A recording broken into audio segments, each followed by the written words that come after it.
नमस्कार दर्शकों, दृष्टांत के इस एपिसोड में एक बार फिर से आपका स्वागत है।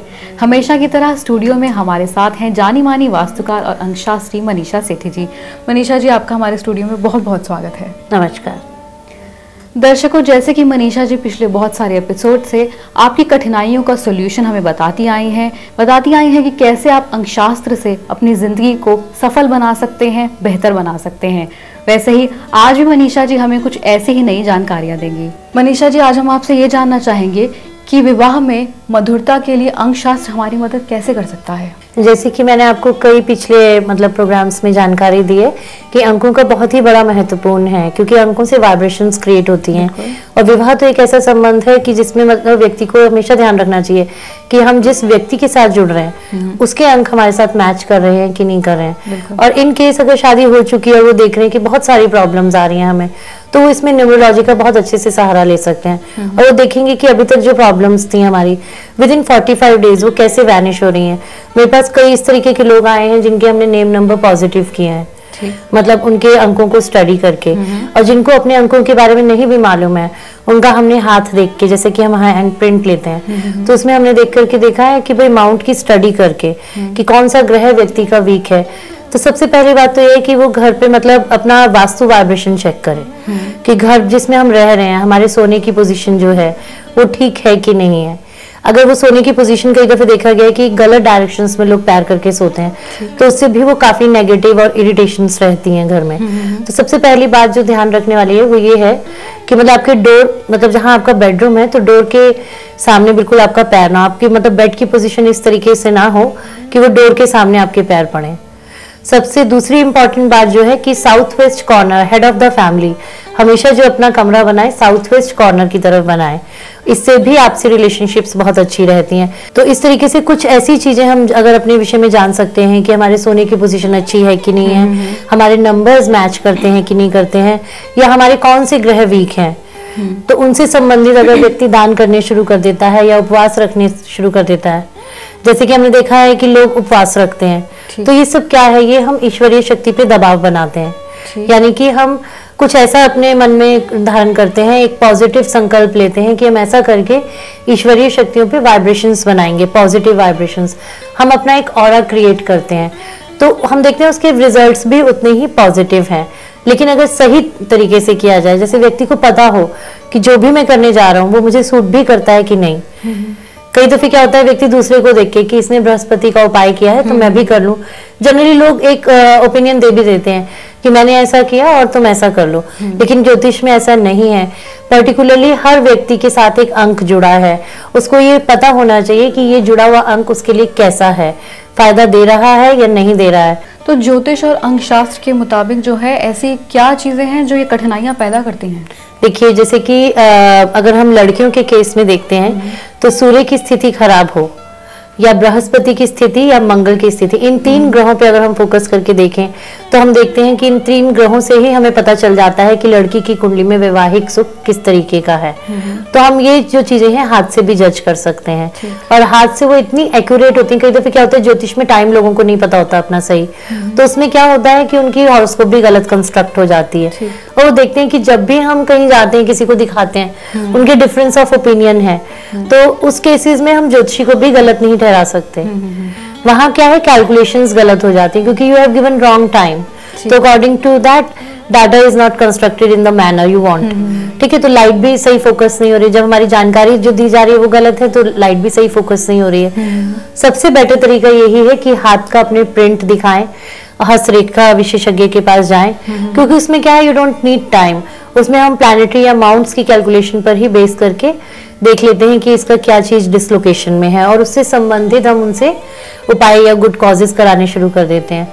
तो वो देखते हैं कि थोड़े ही दिनों में, अभी तक जैसे 15 साल 20 साल या फिर 7-8 साल से बहुत चीजें खराब चल रही थी, और इतना पॉजिटिविटी, ना केवल वैवाहिक जीवन बल्कि दूसरी भी चीजें उसकी लाइफ में, प्रोग्रेस, जो ग्रोथ अब तक नहीं हो रही थी। क्योंकि देखिए, जब मन मुटाव होता है, ग्रह कलेश होते हैं, तो बहुत सारी चीजें और भी नेगेटिव हो जाती हैं लाइफ में। आपने किसी को गलत बोला तो उस दिन आप देखेंगे कि पूरा दिन ही आपका ठीक नहीं जाता है। तो ये सब चीजें वाइब्रेशंस पे काम करती हैं। तो जब गुड कॉजेस हम क्रिएट करने शुरू करते हैं, पॉजिटिव वाइब्रेशंस हम क्रिएट करते हैं, और उसमें हमें ज्योतिष से संबंधित मतलब जानकारी भी है कि ये चीज मुझे सूट कर रही है। पर्टिकुलरली हर व्यक्ति विशेष का ग्रह अलग होता है, उसको ये नहीं समझना चाहिए कि जो दूसरा कर रहा है वही चीज मेरे लिए भी उचित है। जब उसको इस तरीके की जानकारी हो जाएगी, तो जब हम देखेंगे कि जब हम इतनी सारी चीजें पॉजिटिव कर रहे हैं लाइफ में, तो डेफिनेटली हमारे साथ चीजें पॉजिटिव होती हैं। सबसे पहली बात है कि ज्योतिष को आप एक साइंस लीजिए, एक फोकस लीजिए कि वो आपके ऊपर एक लाइट डाल रहा है कि क्या चीज आपके संचित कर्मों में पॉजिटिव है और क्या नेगेटिव है। ये नहीं है कि हमारा कोई बैकलॉग है तो उसी में हमको जीना है। हम ज्योतिष के माध्यम से जान सकते हैं कि कैसे we can turn winters into spring. देखिए, जब कुदरत ने ये नियम बनाया है कि हमेशा विंटर्स नहीं रहते हैं, विंटर्स स्प्रिंग में जरूर कन्वर्ट होता है, तो आम आदमी भी ज्योतिष के माध्यम से ये समझ सकता है कि winters always turn into spring, but if focus is right, हमारे कर्म अच्छे हो, पॉजिटिविटी हमारे साथ हो, तो डेफिनेटली हम देखेंगे चीजें हमारे अनुरूप जाती हैं। ये आपने बहुत ही अच्छा एग्जाम्पल दिया हमें समझाने के लिए। मैं आपसे ये जानना चाहूंगी कि ऐसे बहुत सारे लोग होते हैं जिन्हें अपना डेट ऑफ बर्थ नहीं पता होता जी, तो उनके लिए क्या सोल्यूशन है? अगर उनकी विवाह में कठिनाइयां आ रही हैं तो वो भी शायद हस्तरेखा का हस्तशास्त्र का जो है सहारा ले सकते हैं। जी बिल्कुल, हस्तरेखा एक ऐसा विज्ञान है जो कि हमारे शरीर पे आधारित, हमारी वेन्स जो हैं वो हमारे हाथ में रिफ्लेक्ट होती हैं, और उसका हमारा सीधा सीधा बॉडी का जो मतलब जैसे हमारी प्लैनेटरी पोजीशंस बैठी हैं, वो वेन्स की स्टडी करने वाले आपको बता देते हैं कि ये प्लैनेटरी पोजीशंस किस तरीके से बैठी हैं। ज्योतिष ये मानता है कि सारे प्लैनेट्स हमारी बॉडी में ही होते हैं, तो उसी का रिफ्लेक्शन हमारे हैंड में होता है। Sometimes you yourself can see कि मतलब जुपिटर का जैसे माउंट है, ये माउंट जो है बृहस्पति का है, तो हम कभी देखेंगे जब बच्चा छोटा होता है, स्टडी एज में होता है, तो उसका ये माउंट, और वो अच्छा है पढ़ाई में, तो जनरली उसका ये माउंट उठा हुआ है। उसी अगर हम दूसरे बच्चे का देखेंगे तो ये माउंट जो है उसका उठा हुआ नहीं है। तो इट इज अ साइंस, सबका अलग अलग तरीके से प्लैनेटरी पोजीशंस है। इन्हीं की स्टडी को अगर हम पकड़ करके चलते हैं तो हम देखते हैं कि हम अपने राइट कॉजेस क्रिएट कर पा रहे हैं। बात सिर्फ इतनी सी है कि हमें सिर्फ जानकारी होनी चाहिए कि हम जो कर रहे हैं वो सही है या नहीं है। तो मनीषा जी, एक बार आप जल्दी से दोबारा से बता दीजिए कि क्या जनरल टिप्स हैं वास्तु के और अंकशास्त्र के विवाह की मदद के लिए? जी देखिए, कुछ जनरल जैसे कि है कि सबसे पहले सोने की पोजीशन जो हस्बैंड वाइफ की हो वो बहुत अच्छी हो। रिलेशनशिप्स अगर बहुत ज़्यादा बिटर हो रहे हैं तो एक छोटा सा उपाय मैं आपको बताती हूँ कि साउथ वेस्ट कॉर्नर में अपने हनी की बॉटल रखिए, तो उससे भी काफ़ी मिठास आएगी, बट वो कॉर्नर साउथ वेस्ट ही होना चाहिए, और बेडरूम का साउथ वेस्ट नहीं होना चाहिए। ड्राइंग रूम का साउथ वेस्ट हो या किचन का हो, but not in the bedroom. दूसरा, आप मंदिर में शुक्रवार के दिन शहद का दान दें और चंदन का पाउडर दें, तो आप देखेंगे कि धीरे धीरे आपके वैवाहिक सुख में और बढ़ोतरी हो रही है और अब बिटरनेस कम हो रही है।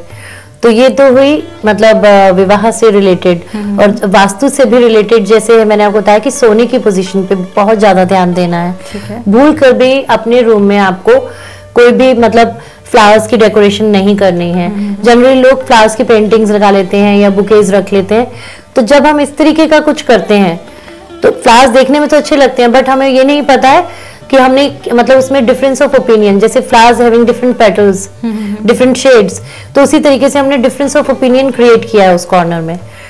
तो कई दफे ये छोटी छोटी जानकारियां भी बहुत महत्वपूर्ण होती हैं व्यक्ति के लिए, और इनको चेंजेस लाने से भी उसके जीवन में काफी अच्छी चेंजेस आ जाती हैं। ये जो उपाय है ये सिर्फ कठिनाइयां दूर करने के लिए ही नहीं है, मेरे ख्याल से ये जो है जो और सुखी बनाने के लिए, अगर आप सुखी भी हैं अपने जीवन से, इसमें तो वो व्यक्ति भी इसका सहारा ले सकते हैं जो किसी अंकशास्त्री के पास नहीं जाना चाहते या इस साइंस में बिलीव नहीं करते हैं, बट इन ऑर्डर टू जज कि ये डिफरेंस ऑफ ओपिनियन को हम ऐसे ठीक कर सकते हैं, और वो देखेंगे कि वाकई में करिज्मेटिक से रिजल्ट्स आने शुरू हो गए, they themselves will start believing कि इट इज अ साइंस।